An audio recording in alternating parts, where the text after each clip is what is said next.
안녕하세요. 전 행복한 결혼 생활을 꿈꾸던 장미숙이라고 합니다. 한때 누구보다 행복한 결혼 생활을 꿈꿨었지만 가열차게 망해버리고만 제 얘기를 좀 해볼까 하고요. 그놈의 결혼이 뭐라고 지금 생각하면 그렇게 하찮은 것을 꾸역꾸역 지켜내보겠다고 했었던 제 자신이 한심하고 안쓰럽기도 하지만 이제서라도 정신 차리고 새 출발을 하려고 하니 조금은 답답하더라도 사연을 들으시면서 내 자식이고 내 친구다 생각하고 따끔하게 혼도 내주시고 응원도 해주셨으면 좋겠다 싶어 이렇게 사연을 보내게 됐어요. 어렸을 때부터 제가 행복한 결혼 생활을 꿈꾸던 이유는 바로 저희 부모님 덕이었습니다. 가정 환경의 중요성이라고 하죠. 어려서부터 사이좋고 화목한 집안에서 자란 전 부모님의 관계를 보며 저 역시 꼭 저런 부부 생활을 이어가겠노라 그렇게 다짐을 했었답니다. 그냥 빈말로 하는 자랑이 아니라요. 저희 부모님이지만 정말 대단하신 분들이거든요.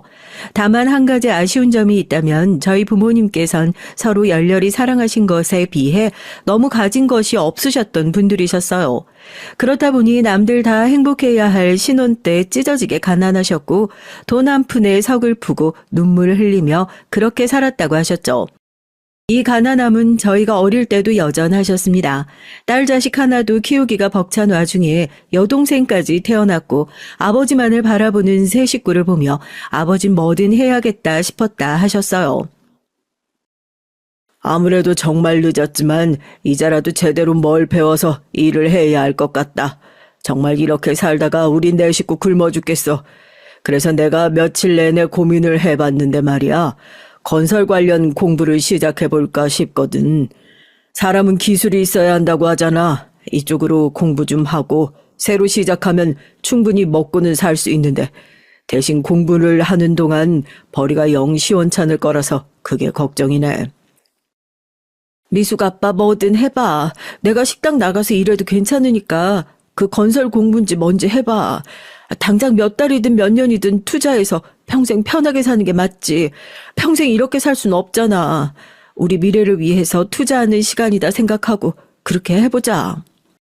아버진 정말 늦었지만 무작정 건설 관련 공부를 새로 시작하셨어요. 사람이 기술이 있어야 한다는 옛 어른들 말씀 중 틀린 건 하나도 없다며 말이죠. 그렇게 뒤늦게 건설업으로 뛰어들었고 그 과정에서 생계 유지는 어머니가 하셨습니다. 어머니는 시장 내에 있는 국밥집에서 일을 하셨고 홀서빙 하시며 쟁반을 머리에 이고 시장 내 배달도 다니셨고요. 어머니가 퇴근하고 오시면 온몸에 국밥 냄새가 아주 진동을 했고 제가 어렸을 때 기억하는 어머니의 모습은요. 저희 엄마 생각하면 전 눈물이 앞서요. 그 작은 등에 더 붙일 자리도 없어 보이는 파스가 덕지덕지 붙어 있는데 그 어린 나이에도 그런 모습을 보면서 엄마가 참 안쓰럽다는 생각을 했으니까요. 국밥집에 누린내와 파스 냄새가 범벅이 된 엄만 자는 내내 몸이 아파서 끙끙거리기 일쑤였고 전 어머니의 그 신음소리를 자장가 삼아 잠을 청하는 날들이 대부분이었습니다. 참 작고 여린 어머니의 몸으로 하기엔 고된 일이었어요. 그럼에도 아버지 공부와 가족들의 생계를 위해 어머니는 게으름 한번 피우지 않고 정말 열심히 하셨죠.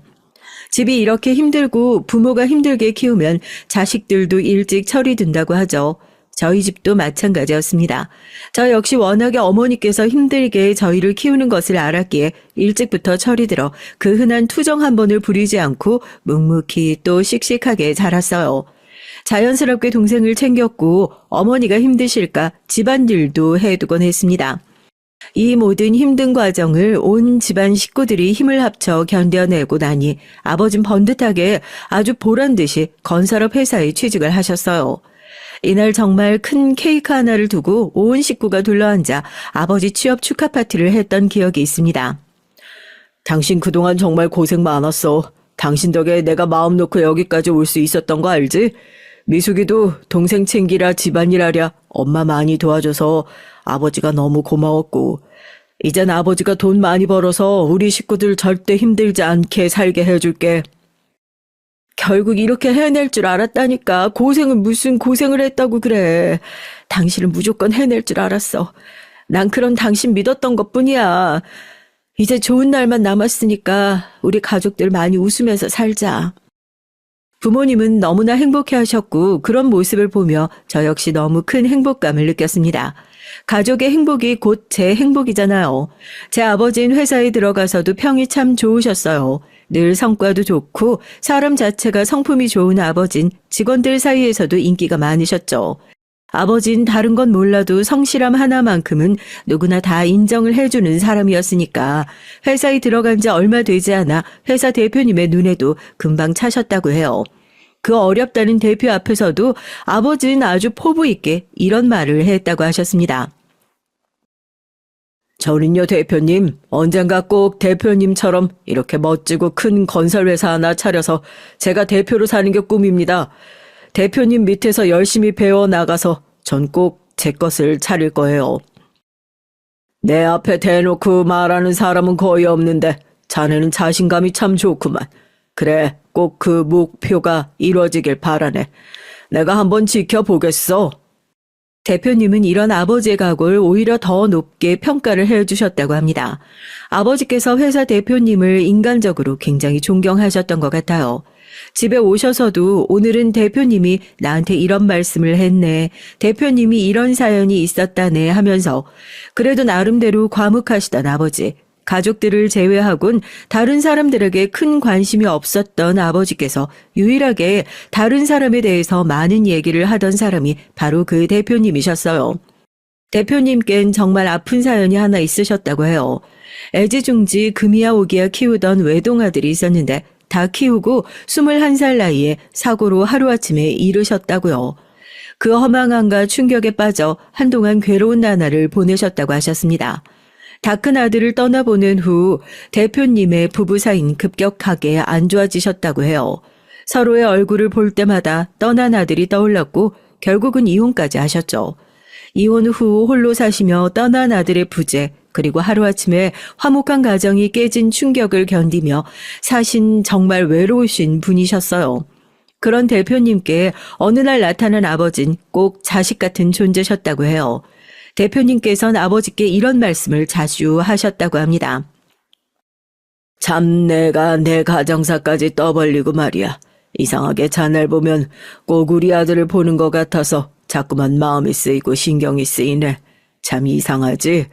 자네는 무조건 크게 될 사람이야. 그러니 지금 조금 힘들다는 생각이 들어도 꼭 견뎌내고 차분히 단계를 밟아서 꼭 정상을 찍었으면 하네. 자네는 할 수 있어. 대표님이 그렇게 말씀해 주시니 영광이죠. 전 오히려 제가 참 복이 많은 사람이라고 생각해요. 어쩌다 대표님같이 좋은 분 밑에서 일할 수 있는 기회가 생겨서 이렇게 좋은 회사에 들어와 안정적이게 살고 제가 늘 감사합니다. 그리고 말씀처럼 꼭 정상 찍을 수 있도록 제가 더 노력하겠습니다. 늘 저를 봐주셔서 감사합니다. 아버지와 대표님은 직원과 대표 그 이상의 어떤 묘한 관계로 지내셨다고 했죠. 단순히 회사 대표와 직원의 관계를 넘어서 서로를 정말 믿고 의지하는 든든한 동료이자 서로 힘들고 아픈 모습을 편하게 내비출 수 있는 가장 친한 친구처럼요. 그렇게 아버지가 묵묵히 본인의 일을 해내며 승진도 하고 한 단계씩 올라가며 어느덧 정상을 코앞에 바라보고 있을 때 대표님께선 정말 큰 제안을 하며 아버지께 잊지 못할 귀한 선물 하나를 해주셨어요. 내가 이제 나이도 너무 많이 먹었고 슬슬 이 자리에서 내려와야 하는데 나한테 이 회사가 보통 회사여야지. 애정이 너무 많은 회사라 그냥 내려와 아무한테나 대표 자리 쥐어주기 싫어서 고민을 참 많이 했네. 근데 자네라면 내가 원하는 방향대로 회사를 잘 이끌어 줄 거라 믿어. 날 대신해서 내 자리에 앉아보겠나? 네? 대표님 그게 정말 사실인가요? 정말 저한테 이런 귀한 자리를 내주시겠다는 건가요? 믿기지가 않아서요. 자네 실력이야 말할 것도 없고 요즘 젊은 친구들보다 비상한 것도 말할 것도 없지 뭐. 그뿐인가? 자네 사람 좋은 것도 이 바닥에 소문이 자자하니 대표로 사는 것쯤은 모두가 인정해줄 자격이 충분한 사람이네. 내 회사를 잘 부탁하네. 긴 시간 동안 아버지를 지켜보시며 아버지의 가능성을 알아보신 대표님께선 본인이 평생의 노력이 담긴 애정 있는 그 회사를 제 아버지께 물려주셨어요. 정말 말도 안 되는 선물이었고 저희 가족에게도 꿈만 같은 선물이었습니다. 아버진 그렇게 꿈을 그리던 회사 대표로 살며 저희 가정엔 상상 이상의 변화가 찾아오기 시작했어요. 저희 부모님과 가족들에게 대표님은 정말이지 또 다른 부모이자 은인 같은 그런 존재셨습니다. 현재는 이 세상에 함께하고 있지 않지만 제 부모님은 여전히 대표님의 제사를 모시며 감사함을 표하고 계시죠. 저희 가족이 밥 벌어먹고 살게 해준 정말 고마운 분이시니 말입니다. 대표님 덕분에 제가 고등학생 때부터 저희 집은 아주 잘 살았어요. 소위 말하는 부잣집처럼 살게 됐죠. 평범하던 집에서 큰 대문이 있는 주택으로 이사를 갔고 아버지의 차도 좋은 차로 바꿔주셨고요. 부모님께선 워낙 힘든 시절이 있으셨던 분들이라 큰 돈을 쥐고도 함부로 사치 부리지 않으셨어요. 그게 저희 가족이 부를 오래도록 유지할 수 있던 이유라 생각합니다. 전 가정의 안정과 여유가 생기는 동시에 제 마음에도 여유가 생겼어요. 아버지는 늘 자식들인 저희 자매에게 그러셨습니다. 공부를 하고 싶으면 해도 괜찮고 하기 싫으면 안 해도 돼. 아버지가 살아보니 인생이라는 게 절대 공부가 전부는 아니다. 너희들이 하고 싶은 걸 하면서 살았으면 좋겠어. 너희들에겐 늘 아버지가 뒤에 있을 거니까 아버지 믿고 이것저것 도전해보고 그 과정에서 실패를 한다고 해도 다시 일어서서 또 도전해보고 그랬으면 한다. 난 아버지가 내 아버지라 정말 너무 행복하고 좋아. 아버지 덕에 조금 더 여유롭게 평온한 마음을 갖고 살아가는 방법을 배우며 사는 것 같거든. 전 공부도 적당히 했고 특별히 하고 싶은 것도 없어서 적당한 회사에 들어가 돈을 벌며 평범한 직장인으로 살았어요. 남들은 이런 얘기 들으면 그동안 그렇게 가난하게 살았고 고생 많이 하면서 살았으니 이젠 철없는 부잣집 딸 노릇하면서 생각 없이 살 법도 하지 않냐 싶겠지만 사람이란 게요. 살아온 깜냥이라는 게 있잖아요. 아무리 재력 넘치는 부모님이 계신다고 한들 제 일을 하고 싶더라고요. 또 그게 당연하다고 생각했습니다. 취업 후 안정기에 접어들면서 제 남편을 만나게 됐어요. 남편은 절 보자마자 첫눈에 반했다며 한 달 내내 쫓아다니곤 했습니다. 처음엔 뭐 저런 사람이 다 있나 싶고 정말 이상한 사람인 줄 알았어요. 그런데 한 달 동안 100번을 넘게 찍는 남편의 모습을 보며 어쩌면 저 사람의 마음이 정말 진실된 마음일 수 있겠구나 그런 생각이 들었습니다. 전 한 달 동안 제게 마음 표현을 하는 남편에게 딱 하나를 물어보게 됐어요. 나랑 연애하고 싶어요? 결혼이 하고 싶어요? 전 미숙 씨랑 연애하고 바로 결혼하고 싶어요. 제가 한 달 내내 쫓아다니니 정말 이상한 놈이라고 생각하실 수 있지만 저 역시 이런 적이 처음입니다. 정말 그만큼 간절하고 놓치고 싶지 않은 사람이에요. 제 마음을 좀 알아주셨으면 해요. 저도 어렵게 용기 내고 있는 거거든요. 남편이 제 물음에 답을 할 때 보이는 눈빛과 표정들을 보며 전 정말 진심을 느꼈고 그때부터 연애를 하게 됐어요. 처음에는요, 남편을 보면서 남편한테서 저희 아버지를 찾았던 것 같아요. 가족들한테 늘 헌신적이었고 오랜 세월 동안 주변의 어떤 유혹에도 흔들리지 않고 저희 어머니만 한결같이 바라봤던 아버지의 모습이요. 세상의 전부가 가족이라고 말하는 아버지, 그리고 세상의 전부가 나라고 말하는 남편. 두 사람은 꼭 비슷한 듯 하면서도 어딘가 다른 느낌이었습니다. 연애를 시작하고 나서도 남편은 내내 과했어요. 하나부터 열까지 절 위해 살았고 저로 인해 꼭 남편의 세상이 돌아가는 듯 했죠. 그만큼 남편 인생의 전부는 마치 저 같았습니다. 제 주변 사람들 모두 제 남편을 보며 그랬었죠. 미숙아, 하루빨리 결혼해라 그냥. 저런 남자 진짜 없다 너. 너한테 완전 미쳐있잖아. 너 보는 눈빛에서 그냥 꿀이 뚝뚝 떨어지더라. 저렇게 자기 여자 사랑하고 아낄 줄 아는 남자랑 결혼해야 여자가 행복한 거래. 좋겠다 넌. 처음엔 저런 모습이 너무 부담스러웠는데 이제 정말 날 사랑하는 것 같아서 기분이 좋기도 하고 그러네. 안 그래도 슬슬 결혼 얘기 나오고 있어서 조만간 준비할 것 같아. 얼른 국수 먹여줄게. 지인들도 또 가족들까지 남편을 너무 좋게 봤고 저 역시 남편에 대한 마음이 커져서 진지하게 결혼 준비에 임하게 됐어요. 결혼을 준비하면서도 남편은 정말 제 부모님께 넙죽거리며 과했습니다. 정말 미숙이를 만난 건 제 인생에서 가장 큰 행운이라 생각합니다. 감히 너무 귀한 사람이 제 곁에 있다는 것 자체가 전 믿기지도 않을 정도거든요.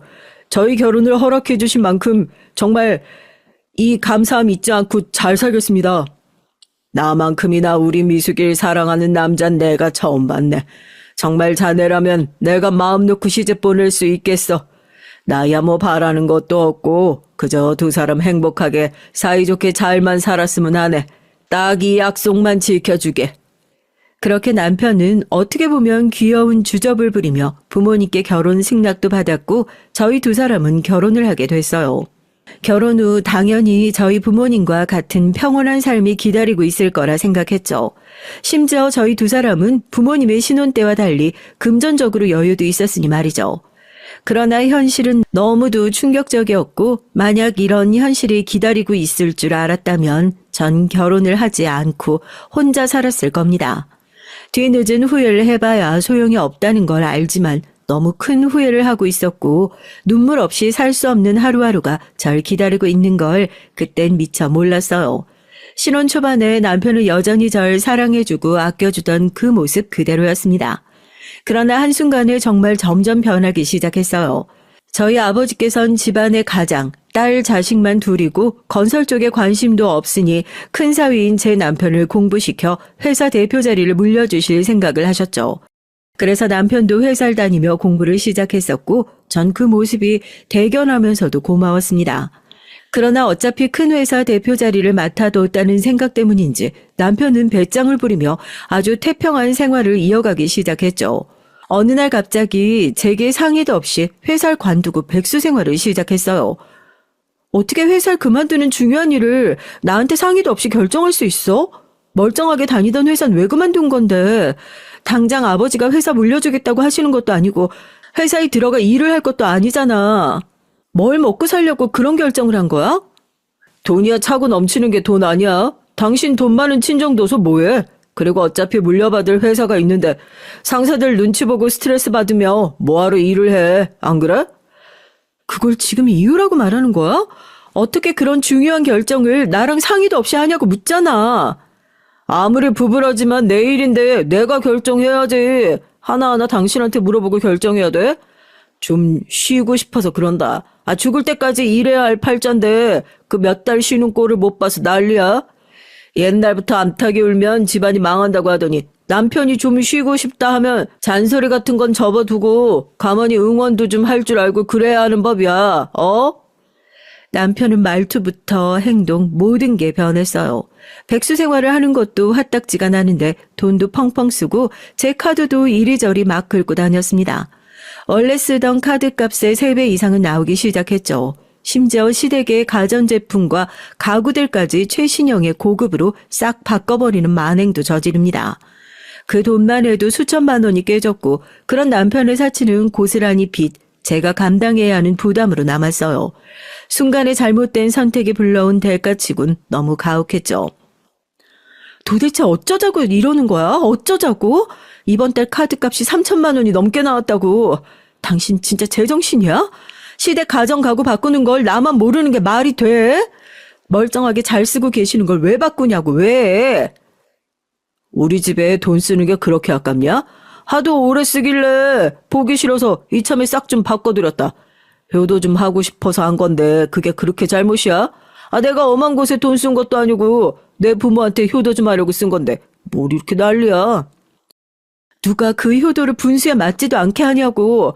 돈 3천만 원이 걔 이름도 아니고 몇 달 내내 지금 뭐 하자는 건데 내가 어디까지 감당해 줄 수 있나? 지금 뭐 시험이라도 하는 거야? 당신 도대체 왜 이렇게 변했어? 왜 그러는 거야? 뭐가 문제냐고. 남편과 매일같이 다투기 시작했고 만행은 멈추지 않았습니다. 전 카드를 숨기고 그럼에도 가져가면 도난 신고를 하고 창과 방패의 싸움은 계속 이어졌어요. 오랜만에 만난 시부모님은 행색부터 달라지셨습니다. 머리부터 발끝까지 그야말로 명품으로 도배를 하고 계셨고 그 역시 제 주머니에서 나간 돈들이었죠. 저 집이 아무리 잘 산다고 하더라도 여태까지 살면서 사치 한 번을 떨어본 적이 없는데 그렇게 휘황찬란하게 꾸며놓은 시부모님 모습 보니까 무슨 생각이 들었는 줄 아세요? 저렇게 허투루 나가버릴 돈이면 나 그렇게 발 동동거리면서 살지 말걸. 그냥 속 시원하게 돈 좀 쓰고 남들처럼 생각 없이 행복하게 나를 위해서 돈 좀 쓰고 살걸. 뒤늦게 그런 후회가 들더라고요. 그 와중에 저를 더 열받게 하는 건 미안한 기색은커녕 오히려 당당하게 나오는 시댁의 태도였습니다. 콩 심은 데 콩나고 팥 심은 데 팥나는 법 아니겠어요? 남편의 그 생각 없는 습성이 어디서 나왔겠어요? 다 제 부모께서 물려받은 거겠죠.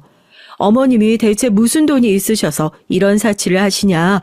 이게 다 어느 주머니에서 나온 돈인 줄 알고 쓰고 계시는 거냐? 저도 참다 못해 버럭 화를 내니까 오히려 시어머니는 제게 그러셨어요. 미숙이 너 들어보니까 우리 아들 잡들이를 그렇게 한다며? 집안 차이 때문에 잡들이 하는 거라면 그만해라. 시댁이 기운다고 해서 너희 친정이 잘 산다고 해서 남편 기죽이며 사는 거 아니다. 네가 선택한 사람이고 결혼하니니? 그럼 받아들이고 깔끔하게 살아야지. 왜 그걸 비교질 해가며 내 아들을 잡들이를 해? 돈 나고 사람 났어? 사람 나고 돈 났지. 우리 아들도 잘난 걸로 따지면 훨씬 더 잘났어. 지금 나가서 너 같은 여자의 100트럭을 더 만나려고 하면 만나고도 남을 놈이라고. 네? 어머님, 저는 그런 생각을 해본 적도 없어요. 기운다니요. 왜 그렇게 생각하세요? 그런 게 아니라 요즘 이 사람 소비가 너무 과해졌어요. 그걸로 많이 다투는 것뿐이지 그 외에 다른 이유는 없어요. 사람은 누구나 형편껏 사는 거 아니니? 네가 쥐고 있는 돈이 좀 있다고 너희는 부부잖아? 그럼 돈을 쓸 줄도 알아야지. 그 돈 안 쓰고 다 모셔서 뭐 할 거야? 관짝 들어갈 때 쥐고 갈 거야? 아무리 내 돈이라고 하지만 이제 너희는 부부잖아. 그럼 하나인 거야 하나. 남편 잡들이도 그만해라. 남자 그렇게 잡들이하기 시작하면 도망가는 거야. 시어머니의 말씀은 도무지 이해할 수 없었고 정말 화가 났습니다. 속도 모르고 하는 소리들이 제겐 불편하게 느껴졌어요. 변한 남편과의 결혼 생활에 점점 웃음을 잃었고 전 불행해져 갔죠. 그럼에도 이혼 생활은 하지 않으며 꿋꿋하게 참았습니다. 제가 보고 자란 화목한 가정, 그걸 당연히 꾸려야 한다고 생각했기에 이 또한 부부로서 이겨내야 한다고 생각했죠. 힘들어서 못 살겠어서 이혼을 결정한 거라면 애초에 결혼조차 하지 않았을 거라는 것이 바로 제 입장이었습니다. 남편은 이런 제 강단 있는 마음을 알기에 더 한량처럼 살며 사치를 부리는 듯 했어요. 답답함에 속은 타들어가고 주머니에 있는 돈은 순식간에 증발되는 상황이었죠. 그러던 어느 날이었습니다. 하필 차가 고장이 나서 급하게 수리에 맡겼지만 일정이 빡빡해서 어쩔 수 없이 남편 차를 탔던 날이 있었어요. 그런데 남편 차 안에서 고급 여자 향수에 명품 로고가 떡하니 박힌 립스틱을 발견했습니다. 새 것도 아니고 쓰던 향수와 립스틱을 보고 순간적으로 많은 생각이 스쳤죠. 이 인간이 설마 이제 하다 외도까지 하는 건가? 진짜 아니겠지? 설마 외도는 아닐 거야. 아무리 변했어도 여자 문제로 시끄럽게 할 인물은 아닌데. 설마 하는 떨리는 마음으로 전 내비게이션과 블랙박스를 뒤져봤고 그곳에서 상간녀와의 흔적들을 발견하게 됐어요. 배신감에 정말 온몸이 달달 떨렸습니다. 정말 미운 남편이었지만 그래도 여자 문제는 깔끔한 사람이라 그거 하나 믿고 의지하며 버티면서 살았던 건데 제 모든 게 무너진 순간이었죠. 당장 남편에게 전화를 걸어 따지려 했는데 그럴 용기조차 나지 않았어요. 따지고 나면 그 다음은 어떻게 해야 할지 머릿속이 아주 새하얘졌습니다. 결국 전 친구에게 조언을 구했어요. 글쎄 이 인간한테 여자가 있더라고. 불박이랑 내비에서 여자가 있다는 증거 발견하긴 했는데 아직 말은 못했어. 나 이제 뭐 어떻게 해야지. 뭘 어떻게 해야 할까? 당장이라도 다 뒤집어버리고 따지고 싶은데 그리고 나서 어떻게 해야 할지 잘 모르겠어. 아무것도 못하겠어. 미수가 너 정신 똑바로 차려야 돼. 뭐든 증거가 중요하다고 했어. 특히 외도는 더 그렇다고. 네가 본 게 증거로 인정 못 받을 수도 있어. 그러니까 우선은 증거를 더 모아. 아무런 티도 내지 말고 증거를 모으고 그러고 나서 다시 어떻게 할지 생각해보자. 제일 중요한 건 네 신랑이 눈치 못 채게 하고 그 사이에 증거 확보하는 거야. 알겠지? 그 증거를 어디서 어떻게 모아. 외도하는 인간인데 철두철미하게 흔적은 다 지울 텐데 내가 무슨 수로 그걸 찾아. 요즘은 배달 앱이랑 쿠팡 이런 거 들어가서 다른 주소가 있는지 보더라고. 보통 그러면 상간녀랑 지내는 그 집 주소가 꼭 나온대. 그것들 어디서 지내는지 주소부터 찾아봐. 배달 내역이나 주문 내역 있으면 그것도 혹시 모르니까 다 캡처해 두고. 전 친구에게 조언을 구한 후 남편이 잠들 때까지 기다렸다가 몰래 핸드폰을 뒤졌어요. 역시 메시지를 주고받거나 통화를 한 기록은 아주 깔끔하게 지워져 있었습니다. 그런데 친구의 말처럼 쿠팡과 배달 앱엔 정말 다른 주소가 있었죠.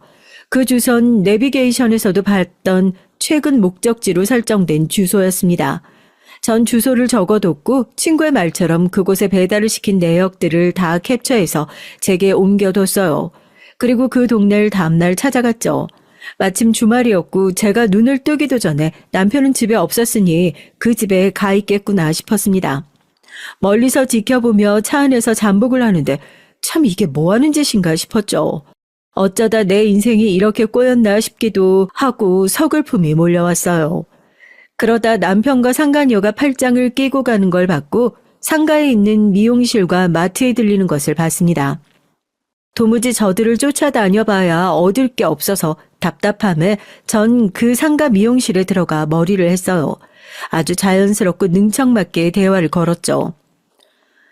조금 전에 있던 사람들이 커플인가요? 몇 분 이 동네에서 본 것 같은데. 전 이렇게 운만 띄웠는데 미용실 사장님부터 그 안에 계시던 동네 아주머니들까지 입을 모아 말씀하셨습니다. 우리 미용실도 처음 오더니 동네에 오래 안 살았구나. 우리 동네에서 유명한 신혼부부잖아. 완전 인꼬부부라니까. 사이가 얼마나 좋은지 몰라. 남편이 그냥 아주 자기 와이프한테 껌뻑 죽어 그냥. 저런 남편 끼고 살면 든든하고 좋지 뭐. 그러니 저 세대기 날이 갈수록 젊어져요. 사람이 환해지는 거지 사랑받으며 사니까. 그래 여전 남편 사랑 받냐 못 받냐가 얼굴에 표가 딱 난다니까. 피부과 가서 아무리 돈 바르고 시술해봐라. 집이 평화롭지 못하면 그것도 다 꽝이야 꽝. 저 신혼부부는 진짜 보기가 좋아. 싹싹하기도 하고 볼 때마다 내가 다 기분이 좋더라고. 저렇게 사이가 좋은데 왜 애를 빨리 안 낳는지 모르겠네. 모르는 소리 하지 말어. 자기 와이프 힘들까봐 천천히 갖고 싶다고 했잖아. 저번에 물어봤는데 와이프 몸이 허약한데 애까지 들어서면 힘들까봐 무리하고 싶지 않다고 그러더라니까. 저런 신랑이 어딨냐고 글쎄. 동네에서 아주 유명한 인꼬부부로 통하던 제 남편과 상간녀는 평도 아주 좋았어요. 제 남편이 부자로 통했고 여유 있는 젊은 신혼부부를 보며 온 동네 사람들이 부러워하고 있었죠. 전 이 사실을 알고 정말 기가 막혔습니다. 그들의 말도 하나의 증거로 녹취를 다 해버렸고 제가 할 수 있는 모든 준비를 마친 후 전 폭발하고야 말았어요. 더는 이성적으로 버틸 수도 견딜 수도 없었거든요. 소파에 퍼질러 누워 TV를 보고 있는 남편에게 외도 증거를 다 집어던지며 물었습니다. 당신 이게 다 뭐야? 이젠 하다하다 여자 문제까지 일으켜? 진짜 그러고도 사람이니? 내 돈으로 다른 여자 끼고 두 집 살림에 신혼부부 행세하면서 외도하니까 재밌었어? 연기도 잘하던데 이참에 배우로 진출이나 해보지 그래? 아무것도 없는 백수 주제에 감히 주제도 모르고 내 돈으로 딴 여자랑 놀아나? 너 내 뒷조사까지 했냐? 이제 별걸 다 하는구나.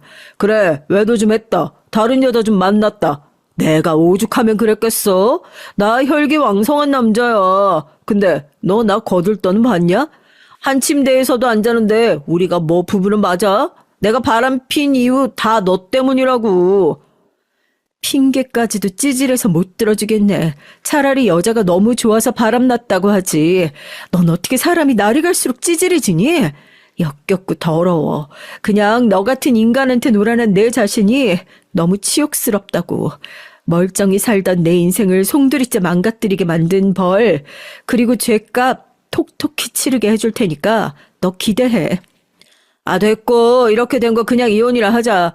아, 나도 너 같은 얼음덩이랑 더는 못 살겠어. 이게 뭐 사람 사는 집이냐? 한 집에 살면서도 숨 막혀서 못 살겠다고. 차라리 길 가는 남이랑 사는 게 낫지. 그냥 이참에 깔끔하게 정리하고 각자 인생 살자. 내가 왜 누구 좋으라고 이혼을 해줘? 미쳤니? 말했잖아. 당신은 벌이랑 죗값 치러야 한다니까? 남편은 오히려 적반하장으로 큰 소리를 치며 이혼을 하자고 요구를 했고 전 분노감과 배신감에 온몸이 덜덜 떨렸습니다. 그런데 너무 화가 나고 오기가 생겨 이혼은 해주기 싫었어요. 제가 이혼을 해주면 저것들은 너무 행복하게 붙어먹고 잘 살 텐데 그 꼴을 볼 수 없었습니다. 어차피 당장 이혼 안 해도 전 상관없으니 충분히 괴롭히다 제가 원할 때 이혼을 하고 싶었죠. 사랑과 미련이 감정이 아니라 오직 괴롭히고 싶었습니다.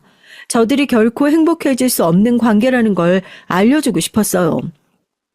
감히 날 불행하게 만들었어? 감히 다른 여자를 품었다 이거지? 그래, 어디 끝까지 가보자고. 나야 뭐 당장 내일 이혼하던 1년 뒤에 하던 상관없지. 내가 이혼 안 해주면 지들만 피 마르는 거지 뭐. 날 불행하게 만든 벌은 받아야 공평한 거 아닌가? 정말 독하게 마음을 먹었고 끝까지 이혼을 해주지 않으며 살았어요. 남편은 외도 사실을 걸리고 나니 아예 대놓고 그 집에 가서 살기 시작했어요. 그 또한 모두 외도 증거로 차곡차곡 모아두고 있었습니다. 엄연히 저희 관계는 끝나지 않았고 혼인 유지 중이었으니 명백한 외도였죠. 본인들이 그렇게 시간을 끌고 함께 살면 결국은 제가 이혼을 해줄 거라 생각을 했는데 제가 끝까지 해주지 않으니 이젠 별짓을 다 하기 시작했어요. 어느 날 집에 와보니 남편과 상간녀가 소파에 나란히 앉아있더라고요. 제 집에 들어와 있는 모습을 보고 눈이 다 뒤집힐 것 같았는데 아주 침착하게 대응을 했습니다. 이내 상간녀는 실실 웃으며 절 조롱하기 시작했어요. 도대체 왜 이혼을 안 해줘요? 남편은 몸도 마음도 다 떠났는데 뭐 영혼이라도 붙잡고 싶은 거예요? 진짜 안쓰러워서 그래요. 같은 여자로서 이건 좀 아니지 않나? 솔직히 남자들 마음 뜨면 진짜 끝인 거 몰라요? 우리 오빠 그쪽이랑 한 공간에서 숨만 쉬어도 토할 것 같대요. 그러니까 떠난 남자한테 구차하게 매달리지 말고 그냥 이혼해줘요. 너무 구질구질하지 않아요? 누가 그래? 내가 저 쓰레기 같은 인간을 붙잡고 있다고? 내가 이혼 안 하는 이유는 니들 때문이지. 저 쓰레기 같은 인간은 너 가져. 분리수거도 못할 테니 알아서 잘 데리고 살아. 그리고 니들은 주제를 몰라서 참 큰일이다. 너도 네 주제를 알아야지. 넌 그저 상간녀 첩에 불과해. 어디서 불륜녀 주제에 본처 앞에서 고개를 뻣뻣이 들고 있어? 네 부모한테 가서 물어봐라. 불륜녀가 본처 앞에서 이럴 수 있는지. 너흰 내가 정리할 때까지 입 다물고 니들 주제 파악하며 숨어 사는 것 말곤 할 수 있는 게 없는 거야. 알아들어? 대놓고 찾아와 쌍으로 조롱하는 건 일상 같았어요. 처음엔 저렇게 퍼붓고 가면 온몸이 달달 떨리고 치욕스러움에 눈물이 하염없이 나왔지만 이 또한 사건이 지나니 아무렇지 않아졌어요. 사람이란 참 신기한 존재죠. 그렇게 1년이 넘도록 전 이혼을 해주지 않고 버텼고 제 일상을 평온하게 살아갔습니다. 그렇게 살아가는 1년 동안 제 가슴은 하루에도 수십 번 무너졌지만 이미 1년 전 그날 전 이혼했다 생각하며 살았어요. 조롱을 하던 그들이 하루는 찾아와 빌더라고요. 제발 이혼 좀 해주세요. 벌써 1년이나 지났고 1년 동안 저희 괴롭힐 만큼 괴롭히셨잖아요. 이렇게까지 해서 얻는 게 뭐가 있어요? 1년 동안 셋 다 힘든 거잖아요. 저희 괴롭힌다고 헛된 시간 보내는 것도 아깝지 않으세요? 제가 뭐라고 본인 인생을 허비하시냐고요. 허비라?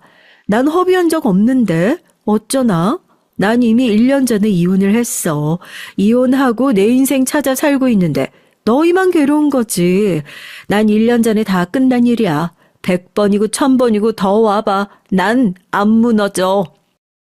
당신 정말 이렇게까지 할 거야? 결국 이혼 소송이라도 가야겠어. 그래, 내가 불리해. 당신한테 증거 있는 거 다 알고 있다고. 그런데 이혼을 하려면 방법이 자폭밖에 없대. 진짜 그렇게 진흙탕 싸움을 해야겠어?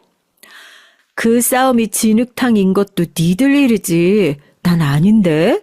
소송 가고 싶으면 가는 거지. 거기서도 내가 이혼 의사 없다고 하면 끝인데 그건 몰랐나 봐. 돌아가. 이혼은 없으니까. 그렇게 끝까지 버티며 괴롭히는 것을 제 고통으로 덜어냈어요. 정말로 전 괜찮았고 저들이 괴로워하는 게 오히려 좋았습니다. 그러던 어느 날 끝까지 이혼을 해주지 않는 저를 향해 저들은 미친 짓을 했어요. 갑자기 친정 아버지께 연락이 왔고 쎄한 느낌을 감지하고 전 친정집으로 미친 듯이 갔죠. 그리고 제 눈앞에 펼쳐진 광경을 보고 기가 막혀 말이 나오지 않았습니다. 제가 이혼을 해주지 않으니 남편은 상간녀를 데리고 친정집에 찾아가서 저를 설득해달라고 말하고 있었어요.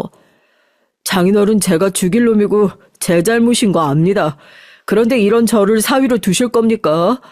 도대체 이혼을 안 해주고 1년을 넘도록 버티고 있는 이유를 모르겠습니다. 이미 끝난 사이고 서로 한 집에 살지도 않는데 그냥 저건 오기고 고집이잖아요. 제발 저 사람 좀 설득해 주세요. 저 사람 고집 하나로 도대체 이 꼴이 뭡니까 정말. 네, 저도 그래서 같이 온 겁니다. 도대체 아무리 찾아가서 별짓을 다 해봐도 이혼은 안 한대요. 그런데 마음 떠난 남편 붙잡고 사는 것만큼 미련한 게 또 어딨어요? 들어보니까 부잣집에 귀한 장녀라고 들었는데 그런 따님이 이런 취급받으며 사는 꼴은 못 보실 거 아닙니까? 제발 이혼 좀 할 수 있도록 설득 좀 해주세요.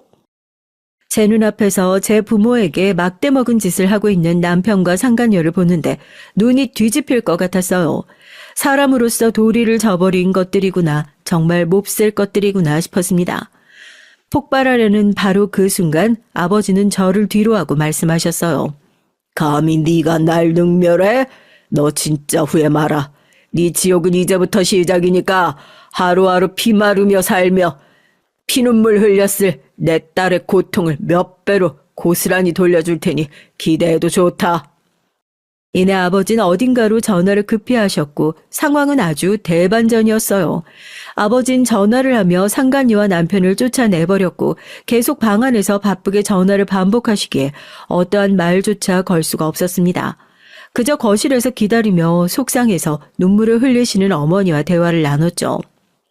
미수가, 네가 친정 부모가 없는 것도 아니고 왜 그런 소가리를 혼자 하고 있었어. 아버지 몰라도 엄마한테라도 말을 했어야지. 저것들이 여기까지 찾아올 정도면 그 1년 동안 너를 얼마나 괴롭혔을 거야. 네 아버지 가슴에 지금 피멍 들었어.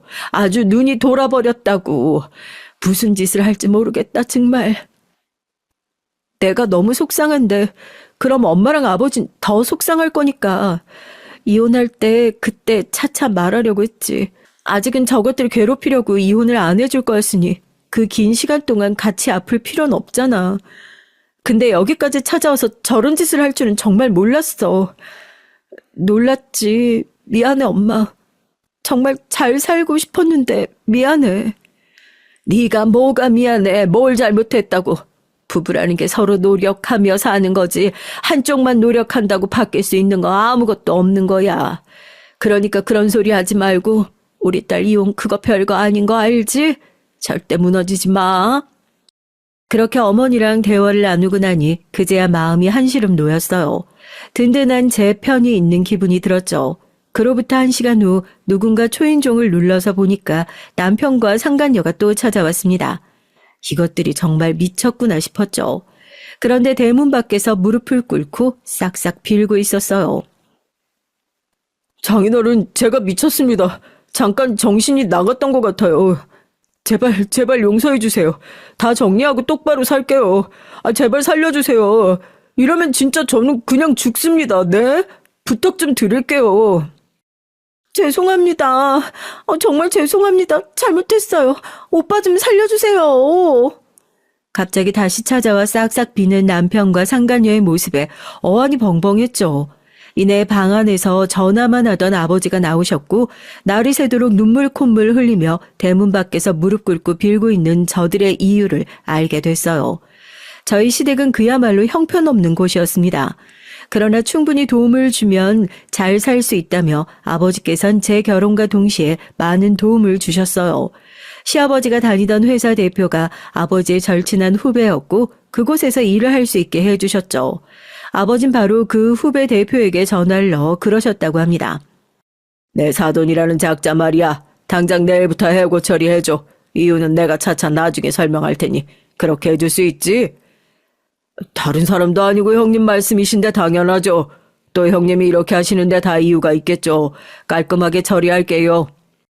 아버지는 하루아침에 시아버지를 해고시키도록 지시하셨고 그 계열회사 어디서도 일을 못하도록 막아버리셨어요. 아버진 평소 평판이 너무도 좋으셨던 분이셨기에 무작정 무리한 부탁이어도 흔쾌히 들어준 거였죠. 그렇게 시아버진 해고를 당했지만 더 큰 문제는 회사에 대출을 받은 게 있어서 그것도 하루아침에 정리를 해야 하는 상황이었습니다. 퇴사 이후 소속 직원이 아니기에 기한은 고작 일주일이었고 막막한 상황에 놓인 거죠. 심지어 시어머니 일자리도 아버지가 해주셨습니다. 아버지 아는 지인이 하시는 가게 바지 사장으로 편하게 일하도록 아버지께서 자리를 만들어 주셨어요. 그런데 이 역시도 전화 한 통에 바로 해고당하게 해버렸습니다. 시댁에 넣은 압박은 이게 끝이 아니었어요. 시부모님이 사시는 집 역시 제 아버지 명의 집에서 살고 계셨던 터라 이 역시 일주일 안에 나가도록 하셨죠. 당신네 아들놈이 예의라고는 밥 말아먹었으니 나 또한 사람 같지도 않은 당신들에게 예의는 생략하겠네. 그간 내 딸을 며느리로 둔 덕에 누리던 모든 것들은 당장 내일부터 일주일 안에 다 사라질 테니 원래 당신들 형편에 맞게 살게나. 어디 저런 것도 사람이라고 기와 장갈 보낸 건지. 참고로 당신들 앞으로 걸 소송이 한두 가지가 아니야. 앞으로 내 변호사랑 소통하도록 하고 부디 잘 극복하길 바라네. 참, 그리고 당신들 아들놈이 남의 집 대문 앞에서 내내 무릎 꿇고 빌고 있으니까 데려가시게. 부끄러운 줄도 모르고 어디라고 찾아와서 빌고 있어. 저희도 갑자기 들어서 이게 다 무슨 상황인지 모르겠지만요, 사돈. 그 애들끼리 뭔가 조금 트러블이 있던 것 같은데 그걸 이렇게까지 만들 필요가 있을까요? 제가 잘 얘기를 해볼게요. 사돈 노여움 푸세요. 충분히 이해합니다. 우리 미숙이 얼마나 귀한 딸인지도 잘 알고요. 제가 제대로 정신교육 할 테니까 이번만큼은 넘어가 주시면 어떠실까요? 내 딸이 뭐가 아쉬워서 저런 놈을 봐주며 살겠습니까? 이혼녀 딱지 붙여도 저 물건이랑 비교도 안 될 수준의 청년들이 줄을 서는데 미쳤다고 지옥불에 다시 들어가라고 할까요? 정신 차리고 사십시오. 그쪽도 아직도 상황 파악을 못하는 거 보니 심각하네, 심각해. 그렇게 아버지는 그야말로 시댁을 박살내버렸어요. 하루아침에 알거지 신세에 더불어 아버진 정말 각종 소송을 넣으셨어요. 남편 앞으로 들어갔던 돈과 변제하지 않은 시댁의 돈들을 전부 회사 전문 변호사를 통해 고소소장을 진행해버렸죠. 순식간에 모든 일이 벌어지자 시댁은 감당하기가 벅찼을 겁니다. 반대로 아버진 정말 이 모든 것을 한 번에 다 해버리고 마는 정말 대단한 분이셨죠. 아버진 이 모든 일을 다 해내고 제게 딱 그러셨어요. 아버지가 늘 그랬지. 미숙이 너한텐 아버지 있다고. 내 딸, 내 가족 건들면 이 꼴 나는 거야. 내가 내 딸 잘 봐달라고 다 퍼준 거지. 멍청해서 그렇게 퍼준 게 아니었거든. 어디서 감히 주제도 모르고 이것들이 내 딸 가슴에 피멍을 들게 만들어. 이 나이 먹도록 아직도 아까워 죽겠어서 함부로 대하지도 못하는데. 정말 고마워. 그리고 실망시켜서 미안하고. 난 정말 이렇게 든든한 아버지가 있어서 너무 행복하네. 이혼이 대수인가? 이렇게 대단한 아버지가 있는데. 그렇지. 아버지, 나 괜찮아. 안 무너져. 그러니까 너무 걱정 마. 지옥불을 맛보는 시부모 그리고 남편은 처참한 꼴이었습니다. 하루는 남편이 집에 또 찾아와서 싹싹 빌었어요. 장인어른 장모님 제발 좀 살려주세요. 이러면 저희 가족 그냥 다 죽으라는 소리예요. 이렇게 살 수 없어요. 정말 제발 부탁 좀 드릴게요. 하라는 거 뭐든 다 할게요. 그러니까 제발 소송 취하만이라도 좀 해주세요. 넌 이미 틀려먹었어. 로또 1등 당첨되면 뭐하냐. 그 용지가 1등인 줄도 모르고 갈기갈기 찢어서 버리는 걸. 너는 내 딸이 이혼하자고 할 때 하는 거야. 이제 나도 다 터뜨렸으니 너는 네 주제 파악하며 감당하며 살 일만 남았고 내 딸이 이혼하자고 할 때 조용히 하면 돼. 한 번만 더 찾아오면 그땐 두 발로 못 걸어 나갈 줄 알아라. 그걸 끝으로 저 역시 이혼 소송 및 상간 소송을 준비했고 결국 남편은 있는 돈 없는 돈 다 털어서 제게 위자료를 물어야 했죠. 남편에게 돈이 많은 줄 알고 붙어먹었던 상간녀는 이 모든 과정에서 결국 빈털털이라는 걸 알고 이 둘은 찢어졌더군요. 또한 남편이 다니던 회사에도 불륜 사실이 퍼져 해고당했고 업계가 좁아 재취업도 어려운 상황에 처했습니다. 결국 시댁은 다 잃은 빈털터리 신세에 오갈 곳이 없어져 최악의 결말을 맞이했어요. 그나마 조용히 살던 신우는 18평에 5살, 3살 애 둘을 키우고 있는 엄마였습니다. 문제라면 찢어지게 가난한 것이었어요. 그런데 당장 시부모와 남편은 갈 곳이 없으니 신우 집에 얹혀 살게 됐고 안 그래도 좁은 집에 성인 3명이 들어가니 힘들었죠. 결국 신우 남편도 폭발을 해서 그나마 착실히 살던 신우도 이혼 위기에 처하고 시댁 식구들 전부 최악의 결말을 맞이하게 됐습니다. 인과응보란 말이 괜히 있는 게 아니라고 생각해요. 정말 속이 다 시원할 정도로 쌤통이었죠. 전 현재 아버지 회사를 물려받을 준비를 하고 있습니다. 아버지의 애정이 있는 귀한 회사이니 자식인 제가 물려받는 게 좋겠다 판단을 해서 열심히 공부를 하고 뒤늦은 준비를 하고 있어요. 이혼녀 딱지 붙은 게 억울하긴 하지만 전 제가 더 잘 살면 그만이라 생각해서 괜찮습니다. 아직도 죽겠다고 살려달라고 연락이 오긴 해요. 아직도 소송 중인 게 있어서 말이죠. 그런데 이젠 죽겠다고 연락 오면 전 그냥 죽으라고 합니다. 저한테 그런 말조차 하지 말고 죽을 거면 조용히 죽으라고 말이죠. 전 앞으로 남은 제 인생을 착실히 잘 살아내 보려고 해요. 많은 응원 부탁드립니다. 전 30대 초반의 치과 의사입니다. 치과 의사인 아버지와 전업주부인 어머니 사이에서 태어나서 외동딸로 많은 사랑을 받고 자랐어요. 성격이 아빠를 빼닮아서 여자치곤 무뚝뚝하고 사실관계가 명확한 것을 좋아해요. 그래서 지금까지 애매하게 행동하거나 어장관리라고 하면서 여러 사람을 걸쳐 만나는 것은 해보지도 않았을 뿐더러 혐오하기까지 하는 사람입니다. 바르고 정직하게 사는 것이 제일이라고 생각해요. 어려서부터 자연스럽게 아빠 같은 의사가 되고 싶어서 정말 열심히 밤을 새워가며 공부를 했고 늘 좋은 성적을 유지하다가 치의대에 합격했어요. 그리고 졸업한 후 국가고시를 패스해서 26살부터 치과 의사 일을 하고 있었죠.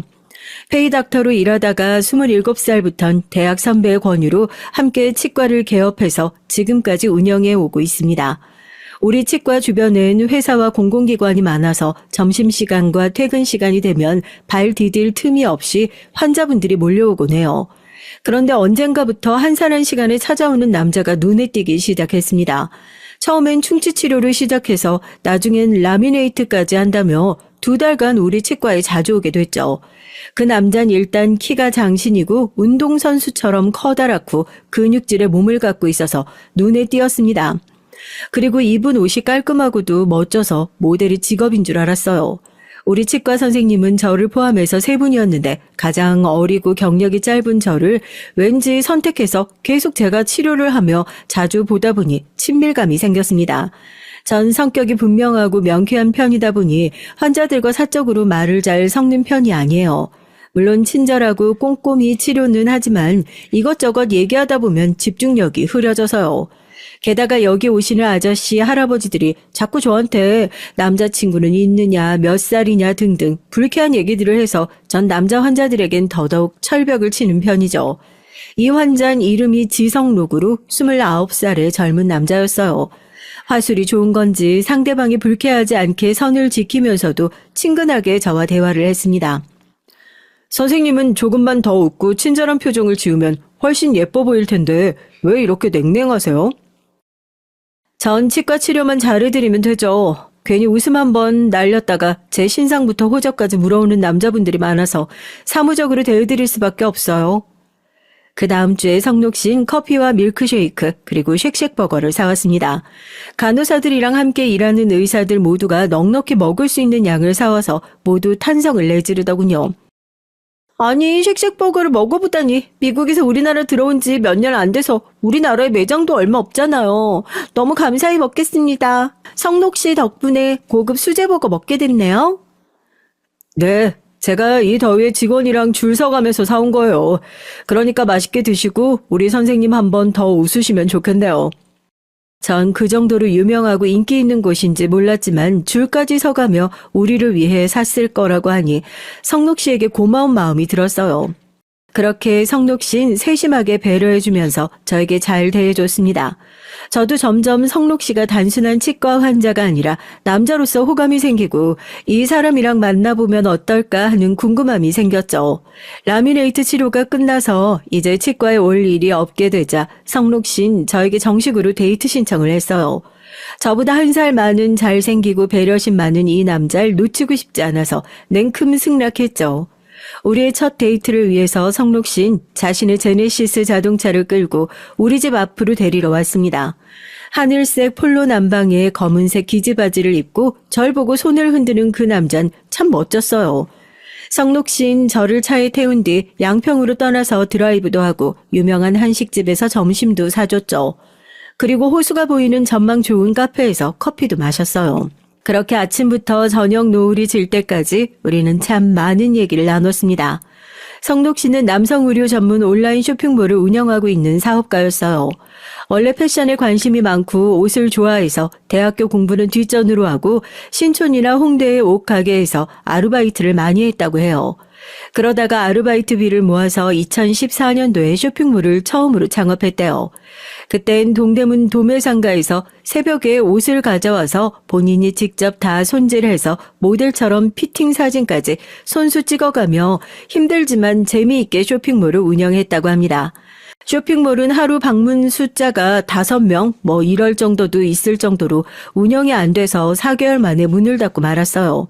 하지만 성록 씨는 그 이후에도 친구와 동업해서 의류 쇼핑몰을 창업했고 거듭되는 리뉴얼을 통해 지금의 쇼핑몰로 안정하게 운영하고 있다고 합니다. 성록 씨가 보여준 쇼핑몰에 들어가 보니 제 생각보다 크고 인지도가 있는 쇼핑몰이었어요.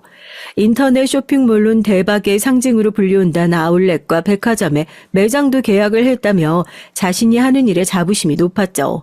게다가 몇 년 전부턴 중국 시장에서도 인기몰이 중이라서 중국 현지 패션쇼에 참가하기도 했답니다. 앞으로도 한류 열풍을 가지고 있는 베트남이나 태국 같은 나라에 사업을 진출할 계획이라면서 자신의 포부를 밝히는 이 남자가 정말 멋있다고 생각했어요. 그의 외모만 봐선 놀기 좋아하고 여자들 열어 눌리는 바람둥이인가 아닐까 괜히 의심이 들었거든요. 의외로 성록 씨는 자기 건강과 외모 관리 등에 힘을 많이 쓰면서 클럽 같은 곳도 잘 안 가는 건강한 생활을 하고 있었습니다. 혼자 자취하고 있는 성록 씨를 위해 어머니가 챙겨주는 장어즙과 고로쇠 수액 등 건강식품을 냉장고 가득 챙겨놓고 매일 먹는데요. 그리고 몸매 관리는 어찌나 신경 쓰는지 매일 러닝하고 헬스를 하고 아무리 바빠도 주 1, 2회는 PT를 받으러 다닙니다. 그렇다 보니 몸매도 연예인이나 모델 부럽지 않을 만큼 좋아요. 키가 크고 몸매 좋지 얼굴까지 잘생겼지 어디에 가나 눈에 띄는 탑급의 외모를 가진 남자였습니다. 남자가 너무 잘생기면 얼굴값 한다는 속설이 있어서 전 처음엔 이 남자에게 마음을 여는 것을 경계했어요. 그리고 눈에 띄는 외모를 가진 것도 아닌 나에게 접근한 것은 치과 의사라는 직업 때문이 아닐까 하는 의심도 있었고요.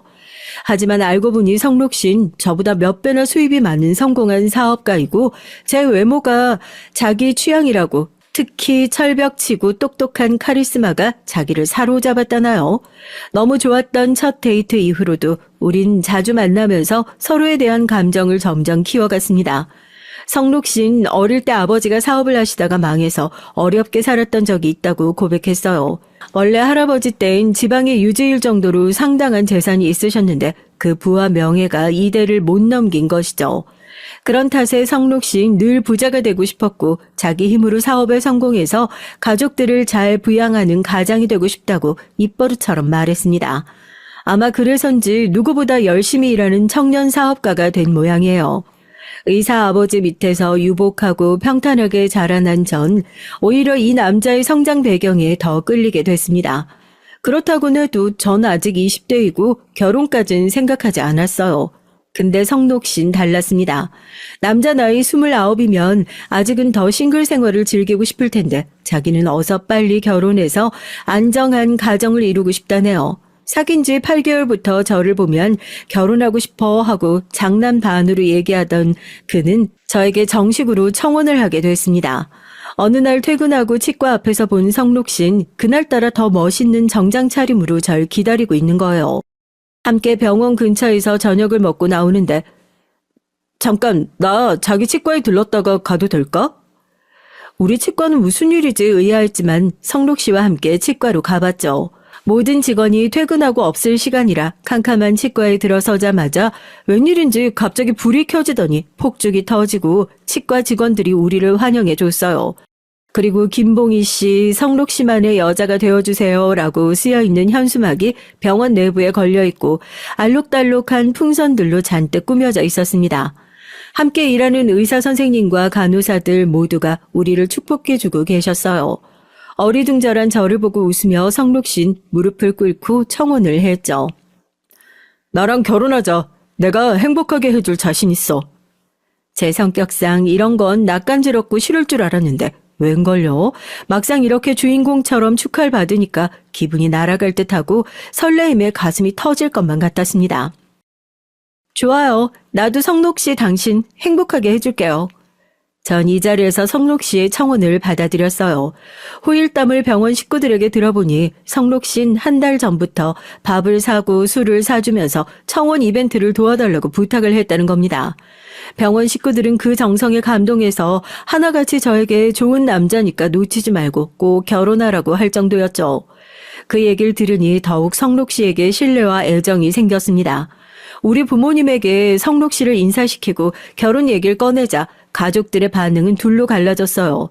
아버진 제가 비슷한 직종의 의사를 만나서 안정적인 병원을 운영하길 바라셨는데 의외로 사업가이고 잘생긴 남자를 데려오니 좀 부정적이셨어요. 하지만 엄만 잘생긴 남자가 성격까지 좋다면서 사윗감으로 바로 인정해버리셨고요. 중요한 건 제 마음과 결심이기 때문에 아버진 결국 결혼을 승낙하고 마셨지만 말입니다. 성록 씨의 부모님에게 저에 대한 얘기를 했을 때 두 분 모두 너무 좋아하셨다고 들었어요. 아무래도 좋은 대학 나와서 치과를 하고 있어서 직접 만나 뵙기도 전에 제 조건에 만족하신 것 같았죠. 그리고 직접 성록 씨의 부모님께 인사를 드리러 대면하게 됐습니다. 서울 종로구에 있는 어떤 불고기 식당이 성록 씨 부모님의 일터셨고 가게를 비울 수 없으시니 그곳에서 간단히 인사를 드리기로 했어요. 전통적인 향취가 가득 서려 있는 가게에 들어서서 아버님이 먼저 우리를 반겨주셨습니다. 어서들 와라. 네가 봉이구나. 성록이한테 얘기 많이 들었단다. 우리 식구가 된다니 정말 환영한다. 예비십은 절 보자마자 아주 반가워해 주시고 예뻐해 주셨어요. 저를 보는 표정과 말씀만 들어도 처음 만난 것 같지 않게 너무 잘해 주셨죠. 몇 분 안 돼서 주방에서 예비시모가 나오셨습니다. 연세는 60대이시고 파마 머리에 통통한 몸을 가지신 주변에서 흔히 뵐 수 있는 여성분이셨어요. 성록 씨의 외모가 워낙 뛰어나서 전 부모님 중 누구를 닮았나 했는데 키가 큰 건 아버님을 닮았지만 그 두 분 다 평범한 외모셔서 조금 의외였어요. 성록 씨 어머님은 저를 보곤 잠깐 멈칫하시고 표정이 굳어버리셨습니다. 그리고 천천히 탁자에 다가와서 마지못해 앉으셨어요. 안녕하세요, 어머님. 처음 인사드려요. 김봉희라고 합니다. 김봉희? 이름이 봉희야? 분위기가 조금 이상했어요. 분명 성록 씨 얘기론 예비시모는 나에 대해서 마음에 들어 한다고 했는데 왠지 지금 저분은 저를 아주 싫어하고 경계하는 표정과 말투를 보였으니까요. 시부모님이 절 싫어할 이유나 조건은 없어 보였는데 왜 날 겪어보지도 않고 저렇게 싫어하실까? 결혼해선 괜찮을까? 약간 염려가 들던 차에 성록 씨는 부모님에 대해 소개를 해줬습니다. 우리 엄마가 나 하나 키우느라 고생 많이 하셨거든. 날 낳기 전에 여러 번 유산하시다가 임신하고 날 낳아서 키우면서 정말 엄마의 모든 것을 쏟으며 키웠다고 늘 말씀하시니까. 아들 바라기신데 아들이 갑자기 결혼한다고 해서 엄마가 좀 당황했나 봐. 그래, 이 사람이 참 고생 많았지. 대갓집인 우리 집에 평범한 집안 출신으로 와서 시집살이도 많이 당하고, 그런데 대대로 물려하던 공예 사업이 망해갖고 마누라랑 둘이서 불고기집을 열면서 지금까지 해온 데는 이 사람 힘이 컸거든. 알긴 하네요. 이 남자가 원래 잘 사는 집 도련님이라 뭐 할 줄 아는 게 있어야 말이지. 그런데 아가씨 말이에요. 우리 성록이랑 결혼하는 이유가 뭐야?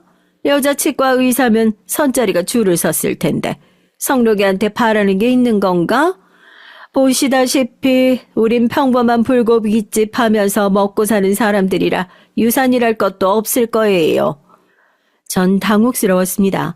이런 악의적인 질문엔 뭐라고 답을 드려야 할까요? 엄마가 잘못 알고 계신데 봉이같이 완벽한 여자가 저한테 뭘 바라겠어요.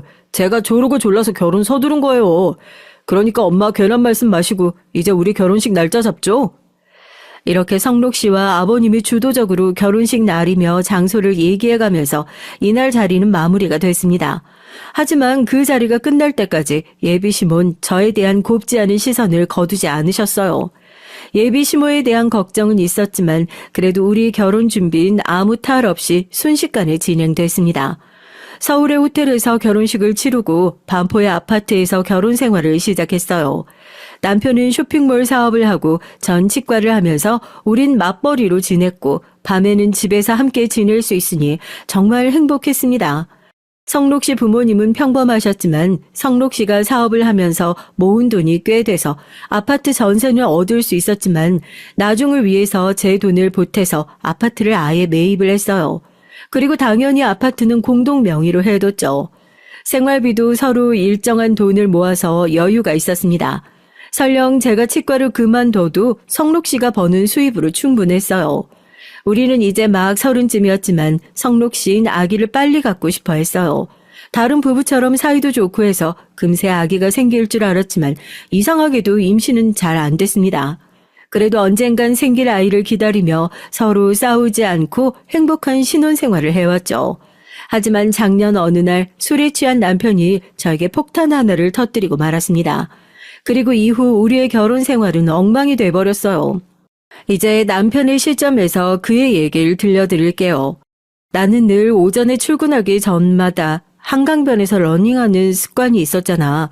그러다가 지난 3월부터 러닝을 할 때 자주 마주친 여자가 있었어. 그 여자는 한강변에서 하얗고 작은 강아지랑 산책하고 있었는데 내가 러닝하는 시간대와 비슷해서인지 자주 마주쳤지. 강아지를 좋아하는 내가 몇 번 인사를 나누고 그 여자도 나에게 아는 체를 하다가 산책이 끝나고 같이 커피를 마시면서 친하게 됐어. 서로 호감 섞인 눈빛을 주고받다가 어느 날부터 내가 오전에 러닝을 못 나와서 이제 당분간 못 볼 거라고 말했지. 그런데 그 여자가 자기는 출퇴근이 자유로운 일을 하기 때문에 저녁에도 산책하러 나온다고 같이 시간 맞춰 운동하자면서 내 연락처를 물어왔어. 그렇게 그 여자랑 커피도 마시고 저녁 식사를 하면서 몇 번 만났어. 그땐 정말 그냥 친구처럼 아무 사이도 아니었어. 그 여잔 벤츠 중형차를 끌고 다니고 샤넬 구찌 신발과 옷을 늘 입고 다녔어. 관리를 잘 받은 듯이 얼굴에 적당한 시술과 성형을 한 예쁜 부잣집 딸내미 같은 느낌이었지. 강남에서 태어나 살았고 파라군 학교를 나와서 외국 대학교 졸업한 뒤 보석 디자이너 일을 하고 있다고 했어. 그래서인지 출퇴근이 자유로워 자기는 저녁과 오전에 시간이 많다면서 나와 저녁 시간에만 시간을 보냈지. 늘 밤 10시 전엔 집안이 엄격해서 통금이 있다고 급히 귀가했거든. 그렇게 몇 번 만나다가 그 여자와 해선 안 될 일까지 가게 됐어. 내가 이렇게 바람피는 놈이라고 생각 못했는데 어쩌다 보니 그렇게 되어버린 거야. 그 여자를 4개월 정도 만났는데 어느 날부터 낌새가 수상했지. 나 말고도 다른 남자가 있는 것 같았거든. 그래서 그 문제로 그 여자와 다퉜더니 글쎄 3명 정도의 남자를 걸쳐가며 만나고 있던 거야. 양다리도 아니고 문어발식 연애를 당한 거지. 너 어떻게 나를 두고 다른 남자를 그것도 2명이나 더 만나고 있는 거야? 뭐래? 너도 유부남이잖아. 나라고 못하겠어? 그래, 내가 유부남이지. 난 나쁜 놈이야. 그럼 너한테 난 뭐니? 사랑한다고 했잖아. 아니었어? 잘 모르겠는데? 오빤 잘생기고 다정하긴 한데 다른 오빠들만큼 나한테 명품을 선물해주고 돈을 펑펑 쓰는 건 아니라서 나도 헷갈린단 말이야. 나 정도 어리고 예쁜 애면 남자들이 가만 안 두는 걸 어떻게 해? 우리 일단 이대로 지내면 안 돼? 이렇게 그녀와 감정 싸움을 한 이후로 난 정신이 번쩍 들더라. 봉이 너처럼 괜찮은 아내를 두고 내가 뭐하고 있는 짓인지 싶었어. 그래서 난 이 여자와 헤어지기로 마음먹고 연락을 끊었어. 하지만 아무렇지 않은 척 살면서 아내인 널 보면 너무 미안한 마음이 가득했던 거야. 그래서 매일 혼자서 괴로워하다가 이렇게 잘못을 뒤늦게야 털어놓게 됐지. 남편은 진심으로 반성하고 뉘우치고 있다고 고백을 했지만 갑작스러운 남편의 불륜 사실을 알고 나서 전 이전처럼 지내기 힘들어졌어요. 그날로 남편과 각방을 쓰고 전처럼 사이좋게 웃으며 지내긴 어려웠습니다. 하지만 그렇다고 해서 당장 이 남자와 헤어질 마음을 먹은 건 아니었어요. 그러기엔 이 남자를 너무 사랑하고 게다가 스스로 끝을 내고 반성해서 돌아온 점이 제 마음을 자꾸 잡았습니다. 그렇게 지낸 지 한 달 정도 지난 어느 날부터인가 남편의 컨디션이 안 좋아 보였어요. 남편이 자꾸 소화가 안 되고 가슴이 답답하다고 해서 보니 그의 얼굴은 물론 눈까지 황달 증상을 보이고 있었죠. 보통 일이 아님을 직감한 전 남편과 병원에 갔습니다. 복부 초음파를 받고 나서 의사는 심각한 표정으로 대형 병원에서 정밀 검사를 받아보라고 했어요. 제일 빠른 예약으로 대형 병원에서 검사를 하고 나서 우리 부부는 하늘이 무너지는 듯한 소식을 듣게 됐습니다. 남편은 췌장암 3기로 심각한 상태였던 거예요. 의사의 말을 듣자마자 남편은 저를 붙잡고 나 살고 싶어, 봉이야, 나 좀 살려주라 라며 울면서 현실을 받아들이기 힘들어했습니다. 그런 남편을 겨우 추스르면서 전 급히 암 수술 날짜를 잡았어요. 그리고 남편의 옆에서 용기를 주고 병간호를 해줬습니다. 췌장암 수술은 그럭저럭 잘 끝났지만 이미 다른 장기로 전이가 퍼진 상태라 뒤이어 항암 치료도 받아야 했어요. 건강하고 믿음직스럽던 남편은 이제 저만 의지하고 있었고 전 그런 남편의 옆에서 극진히 간호해줬습니다. 남편은 주변 사람들에게도 자신의 병을 알리지 못하게 했어요. 엄마하고 아빠하고 친구들이 내 소식 듣고 날 바라보는 표정을 도저히 감당할 수가 없어. 그들이 날 불쌍하게 보는 연민, 걱정하는 말투. 그러면 나 진짜 암 환자라는 걸 인식하고 말겠지? 난 당신을 의지하면서 겨우 하루하루 암 환자가 아닌 척 버티고 있다고. 절대로 주변에 내가 암에 걸린 사실을 알리면 안 돼. 알겠지? 그런 남편의 부탁을 들어주면서 한 달 동안 남편의 투병 생활을 돕고 있었지만 제 신경은 암담했습니다. 남편이 바람 피운 사실을 알고 그에 대한 신뢰가 사라지고 아직 용서가 다 안 되었는데 그가 아프다는 이유로 전 그런 제 마음을 감추고 그를 도와야 했으니까요. 마음이 참 힘들었지만 아픈 사람을 내버려 둘 수 없으니 그저 참으면서 혼자 남편의 병환 생활을 도왔습니다.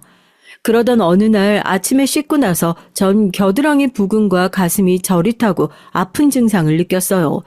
요새 들어 자꾸 기분이 나쁜 찌릿한 증상이 느껴지니까 괜히 걱정이 됐죠.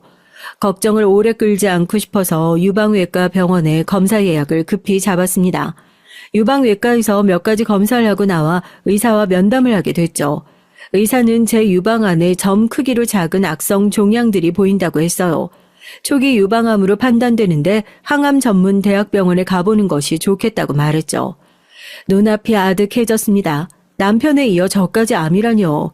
불행이 이렇게 겹쳐 오다니 절망감이 엄습했습니다. 그래도 다행인 건 전 초기 유방암이고 이런 경우에 예후가 좋다는 것을 알고 있었어요. 그래서 전 가족들에게 제 암 사실을 알리지 않고 조용히 치료를 받고 싶었습니다. 게다가 심각한 암 투병 중인 남편을 의지할 수는 없는 노릇이니까요.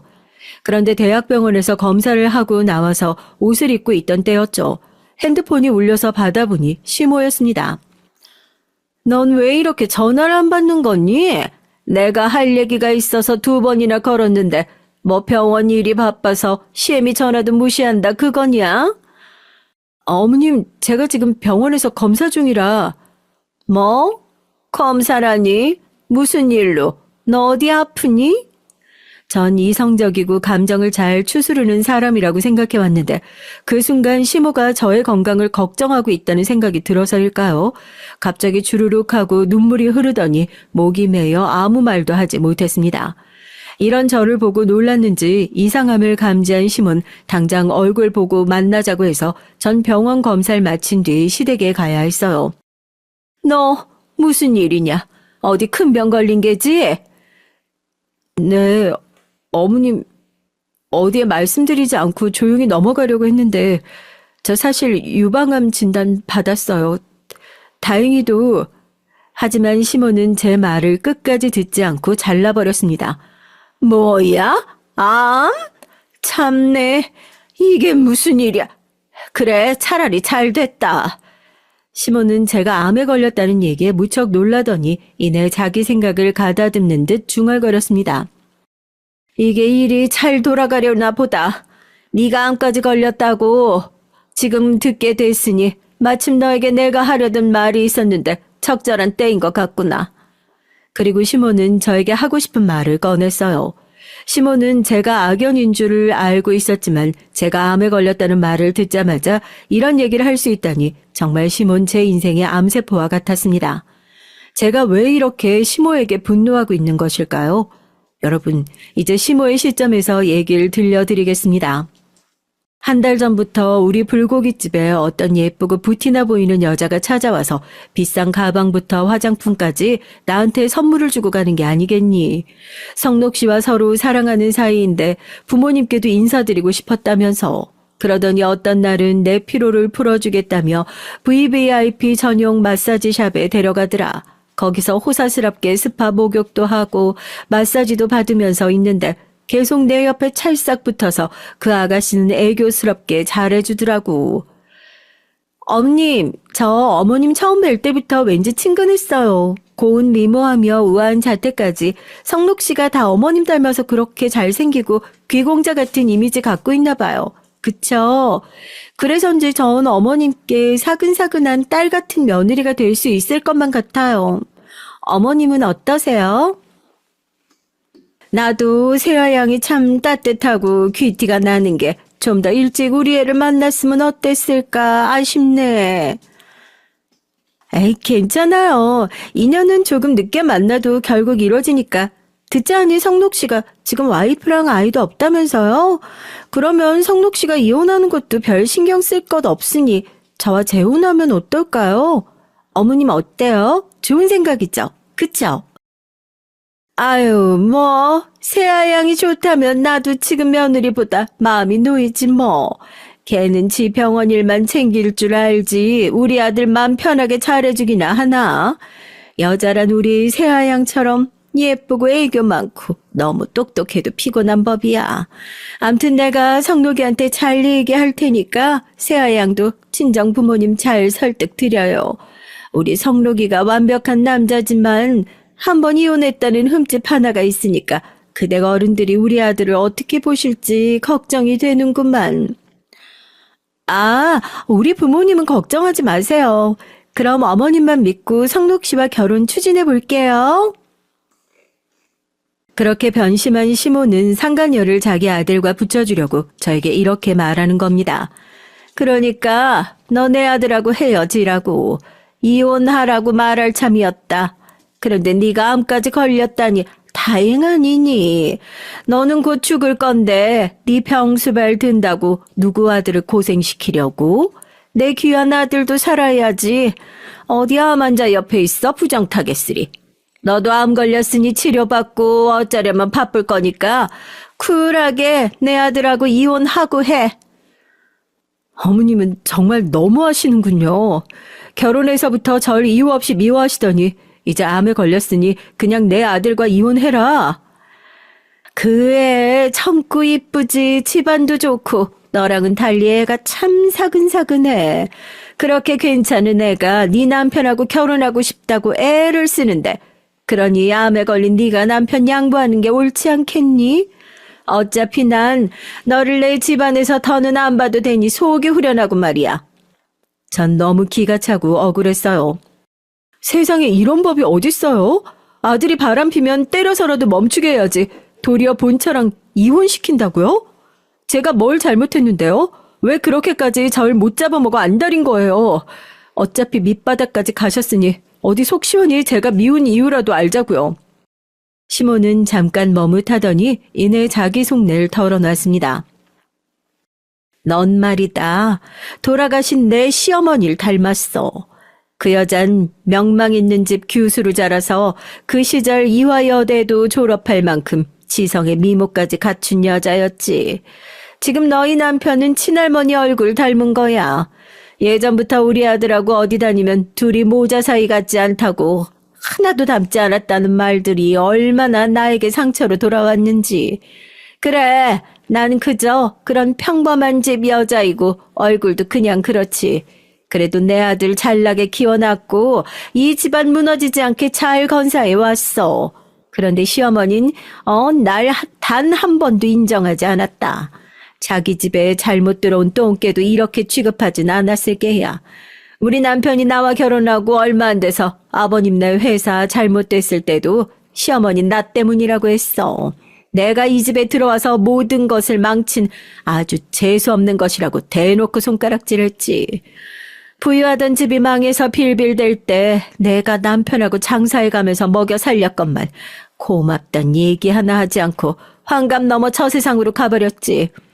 그 시애미 장례식까지 며느리인 내 이 손으로 치러주었건만 그 여잔 눈 감는 날까지 날 저주하고 날 이 집의 식구로 인정해주지 않았다. 돌아가신 지 20년이나 됐지만 아직도 나에게 시어머니의 그 얼굴과 말투가 생생해. 그 사람을 떠올리면 한여름에도 뒷목이 서늘할 정도로 아직도 두렵고 치가 떨려. 그래, 그 여자가 어떻게 생겼는지 아니? 작고 오똑한 코, 앙담은 듯한 입술, 진하고 가느다란 눈썹, 까맣고 수치 많은 긴 머리까지.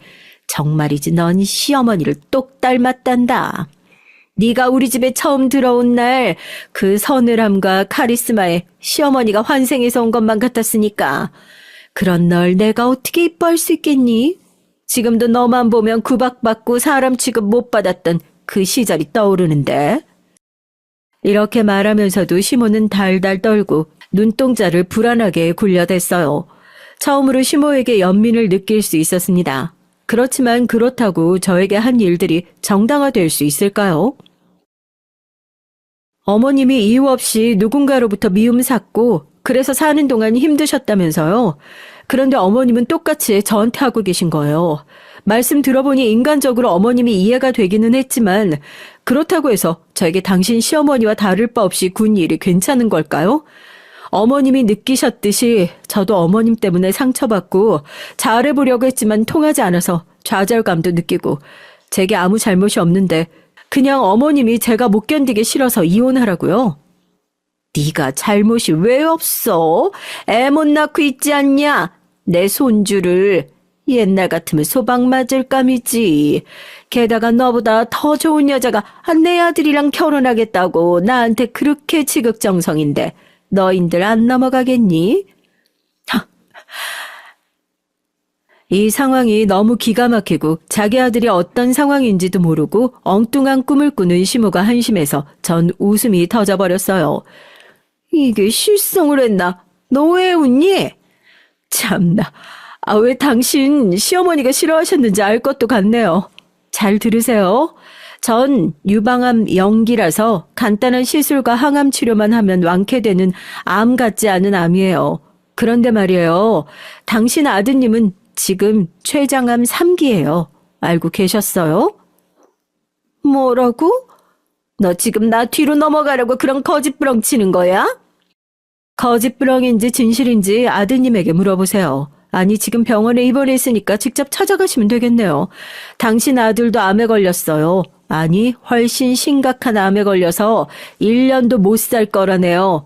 그래서 그 불쌍한 남편을 제가 그동안 입원시키고 수발 들어왔던 거예요. 그런 나한테 이혼을 해라, 상간녀에게 양보해라. 당신 말 맞다나 부정타니까 이제 전 췌장암 아드님에게서 떨어져 드리죠. 직접 자기 아들 병원 수발 들어보세요, 어디. 제 말에 얼굴이 하얗게 질려버린 시모를 뒤로하고 시댁에서 나왔고 그 뒤로 남편을 만나지 않았어요. 전 남편도 시모도 절 괴롭히는 이들은 다 잊고 제 항암 치료에 집중을 했습니다. 수술 후 걷어낸 암덩어린 작았고 치료 기간도 짧았어요. 그리고 치료가 모두 잘 끝나고 의사는 환자분 치료는 모두 잘 끝났습니다. 당분간 한 달에 한 번 내원하고 약을 복용하시면 되겠어요. 그동안 고생 많으셨습니다. 이렇게 좋은 소식을 들으며 전 병원을 나오게 됐죠. 치료받는 며칠 동안 남편의 전화는 하루에도 몇 번씩이나 왔지만 전 모두 거부하고 문자나 카카오톡도 무시하고 지냈습니다. 이제 저에게 남은 건 남편에 대한 마음의 정리와 이혼을 준비하는 것이겠죠. 다음날 치과에 출근했는데 우리 치과 앞에 어떤 여성이 서 있었어요.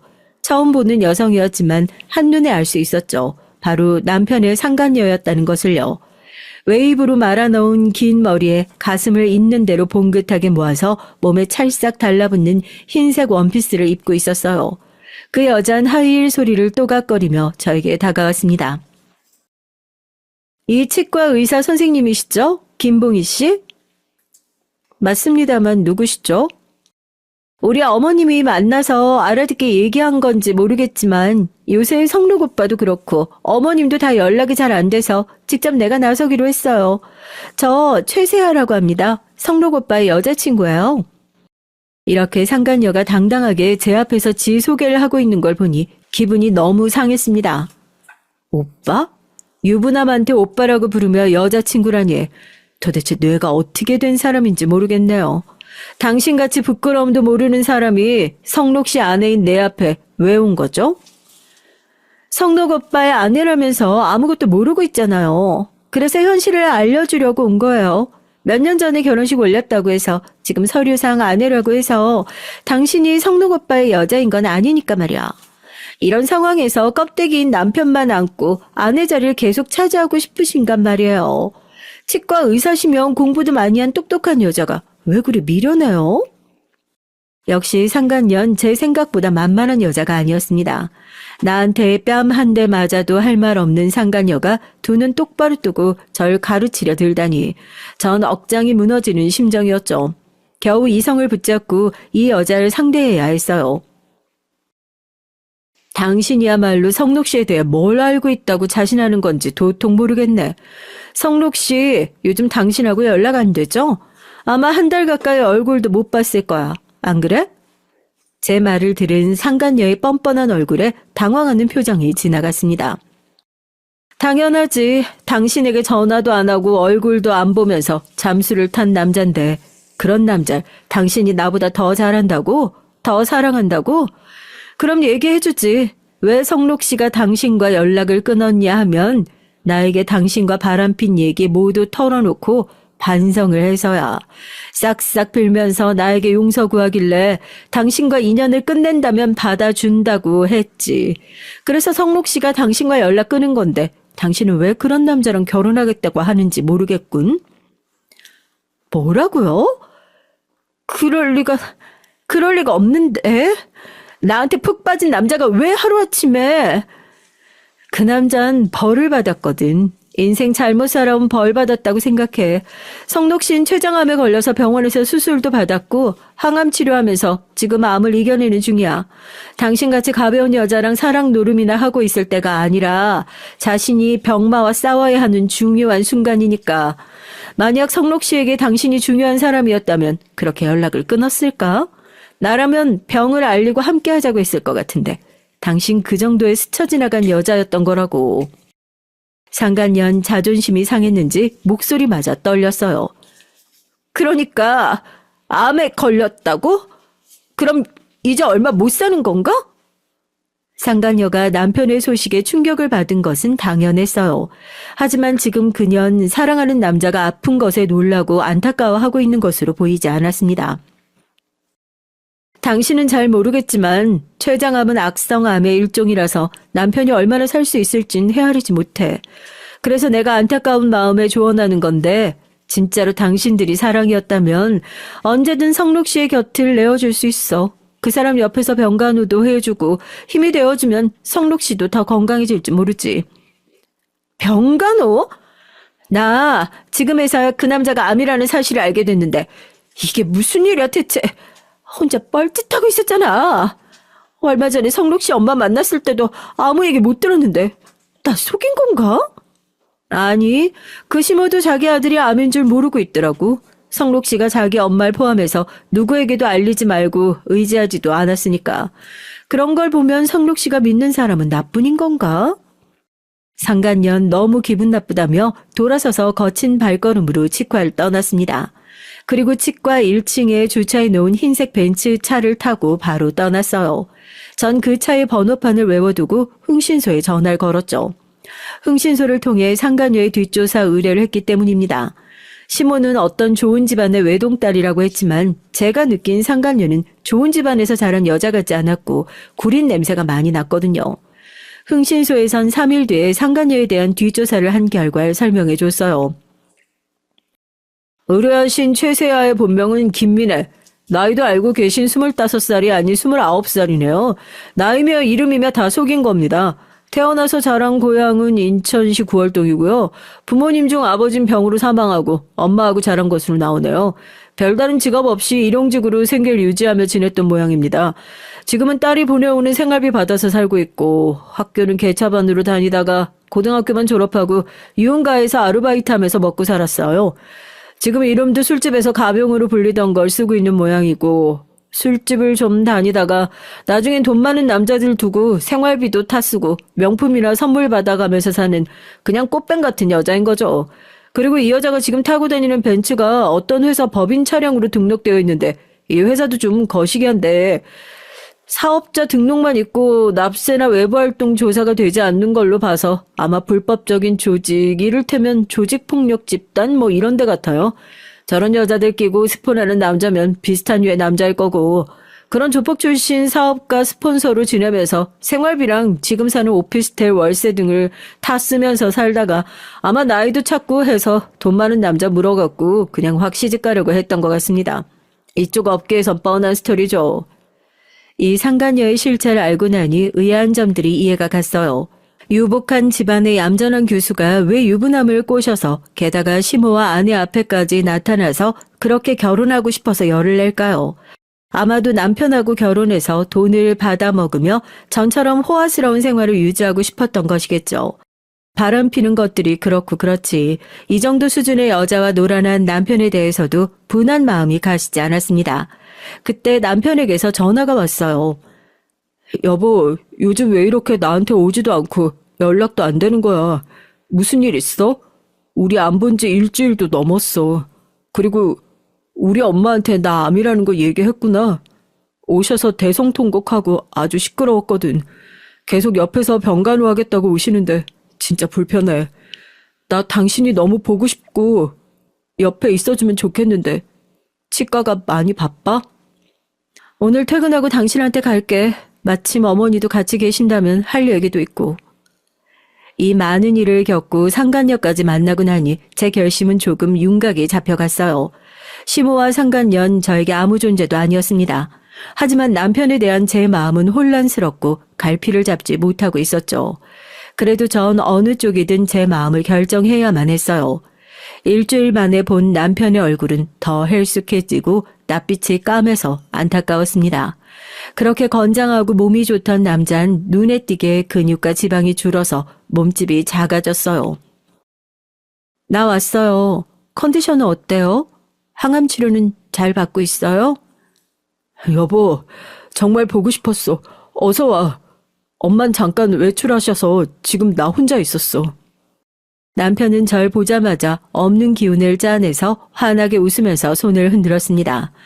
정말 아픈 병자가 되어버린 남편이 짠했지만 전 어렵게 얘기를 시작했어요. 여보, 나 이제 내 마음 정해서 그 얘기하려고 온 거예요. 이제 어머님이 당신 옆에서 잘 간호해 줄 테니까 난 더 이상 당신 옆에 있지 않을 거야. 남편은 슬픈 눈망울로 절 보며 애원했습니다. 안 돼. 난 당신만이 필요해. 당신하고 있을 때만 편안하고 아픈 걸 잊을 수 있단 말이야. 제발 나한테서 떠난다는 얘기 하지 마. 그 얘기 하려는 거 아니지? 당신 참 나쁜 사람인 거 알아? 혼자 바람 피고 나한테 못할 짓 해놓고 바로 암에 걸려선 내가 맘 놓고 당신 미워하고 복수도 못했잖아. 그런데다가 당신 어머님이 얼마 전 나한테 그러더라. 당신하고 이혼하고 상간녀랑 결혼시킬 거라고. 내가 유방암이라고 했더니 부정타게 당신 옆에 있지 말고 얼른 떠나래. 난 이미 한 달도 더 전에 세아랑 헤어지고 연락을 끊었어. 엄마가 잘못한 거야. 오해한 거라고. 나와는 상관없어. 알아. 당신은 이미 나에게 용서 구한 이후 그 여자를 만난 적 없다는 거. 지난주에 그 상간녀가 날 찾아와서 치과에까지 왔더라고. 당신하고 헤어지라고 뻔뻔하게 요구하던데. 그런데 그 여자 당신이 암이라고 하니까 무척 당황하고 화를 내며 떠나던데. 그 여자한테 연락 없었어? 그때 시모가 집에 들어와서 저를 보고 놀랐습니다. 며느리 왔니? 하지만 시모의 눈빛과 표정은 전과 달랐어요. 약간 어려워하고 두려워하는 듯이 다른 곳으로 저를 피해 가려고 했죠. 어머님 이리 오세요. 어머님도 함께 들으실 얘기가 있으니까요. 시모가 쭈뼛대며 남편 옆에 서서 전 계속 얘기를 이어갔습니다. 물론 걔한테 한번 전화가 오긴 했었어. 나한테 엄청 화내더라. 죽을 병 걸려갖고 자기 속이고 만났던 거였냐면서. 그래, 그 못된 년이 우리 아들한테 암에 걸렸다고 바로 행동이 바뀌더구나. 왕쾌할 애한테 죽을 뻥 걸렸다는 등 재수없는 소리를 하고 자기는 다시 찾지 말라면서 말이다. 내가 사람을 잘못 봤지. 그런 요망하고 의리도 없는 년인 줄 모르고 결혼까지 시키려고 했다니. 봉이야, 내가 너한테 실수했구나. 그 여자가 날 찾아와서 그 차 번호판이랑 이름으로 뒷조사 해봤어요. 속인 게 누군데 지가 화를 내고 난린지 모르겠네. 뻔뻔한 것. 그 여자 이름도 나이도 모두 거짓이에요. 당연히 출신도요. 더 나쁜 건 술집 여자인데다가 남편하고 만나는 순간까지 계속 돈 많은 조폭에게서 생활비 다 쓰면서 사는 꽃뱀이었다고요. 남편과 시모는 정말 놀란 눈치였어요. 아니, 그럴 리가 없다. 걔 엄마라는 사람까지 날 찾아와서 봤었어. 에르메스 가방에 명품 옷으로 치장을 했던데. 어머님, 강남 바닥에 명품 대여샵이 얼마나 많은데요. 그런 데서 빌려서 꾸며 입고 나갔겠죠. 인천의 빌라에 살면서 딸한테 생활비 받아 쓰는 엄마가 무슨 돈이 있어서 명품을 사 모았겠어요. 자기 딸이 돈 많은 남자 하나 물어서 결혼해서 벗겨 먹으려고 그 엄마도 한통 속으로 어머님 속인 거예요. 아니, 그런 어처구니 없는... 시모는 지금까지 상간녀와 그 엄마에게 속은 것이 믿겨지지 않는다는 듯이 분하다고 했습니다. 그리고 여보, 미안하지만 난 당신과 이혼해야겠어. 바람 피운 사실도 나에게 큰 상처를 준 어머님도 난 용서가 힘들어. 당신이 완쾌되는 순간까지 함께 있어주지 못해서 아쉽지만 우리 여기까지만 하자. 남편은 저에게 겨우 와서 저를 껴안고 얼굴을 파묻으면서 울었습니다. 내가 비록 바람은 잠시 피웠지만 늘 나한텐 당신밖에 없었어. 제발 날 버리지 마라. 나 꼭 다 나아서 당신을 세상 누구보다 행복하게 해줄 테니까 조금만 기다려주라, 응? 저는 그런 남편이 다 올 때까지 가만 서서 기다려줬어요. 아니, 실은 저도 함께 눈물을 흘렸습니다. 남편이 너무나 죽도록 믿기만 했던 건 아니니까요. 저에게 사랑하는 마음과 추억이 남아있었기 때문입니다. 그렇게 함께 울고 나서야 남편은 저를 놓아줬고 저는 뒤돌아서서 나왔습니다. 그것이 남편과의 마지막 이별이었어요. 그 뒤로 변호사를 선임해서 남편과의 이혼을 진행했습니다. 둘 다 돈에 궁하지도 않았으니 아파트는 절반으로 나눠 갖기로 하고 그 외에 위자료나 경제적으로 얘기할 것이 없었어요. 그토록 간절했던 아이도 없으니 더욱 우리의 이혼은 간단했습니다. 남편은 별 말 없이 제 이혼 협의에 따라줬고 정식으로 우리의 이혼 절차는 끝이 났어요. 저는 지금 유방암이 완치되어서 치과에서 일하면서 원래대로 살아가고 있습니다. 하지만 한 번씩 남편의 소식이 궁금해요. 그래서 전 남편의 인스타 계정에 들어가서 소식을 보고 있습니다. 전에는 왕성하게 매일 소식을 올리곤 했었는데 요즘은 자기 일상을 잘 올리지 않고 있더라고요. 지금 치료를 잘 받고 있는지 어떻게 지내고 있는지 사실 걱정되고 궁금해요. 하지만 그렇다고 그에게 연락을 한 적은 없습니다. 그저 아픈 사람이 걱정되는 것일 뿐 그와 이어지고 싶진 않아요. 아직도 그에 대한 미움이 치유되지도 않았죠. 그러다가 2주 전에 남편에게서 카카오톡이 왔어요. 동희야, 이혼은 했지만 난 아직도 너에 대한 마음이 그대로야. 잘 지내고 있니? 유방암 치료는 잘 된 건지 너무 궁금하구나. 나도 치료 열심히 받고 있어. 나 꼭 완쾌해서 네 앞에 다시 설 거야. 전 남편의 문자를 받고 한참을 울었어요. 남편이 치료를 잘 하고 있다니 다행이었습니다. 만약 남편이 병을 완쾌하고 저에게 돌아오겠다고 한다면 전 어떻게 해야 할지 모르겠어요.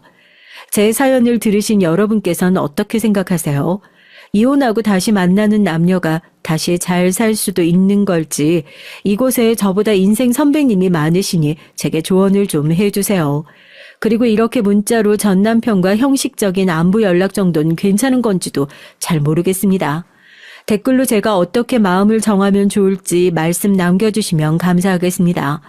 여기까지 저의 연애와 결혼 얘기를 모두 말씀드렸어요. 두서없이 장황하진 않았을지 한편 염려가 되지만 여러분께서 재미있게 들어주셨다면 좋겠습니다.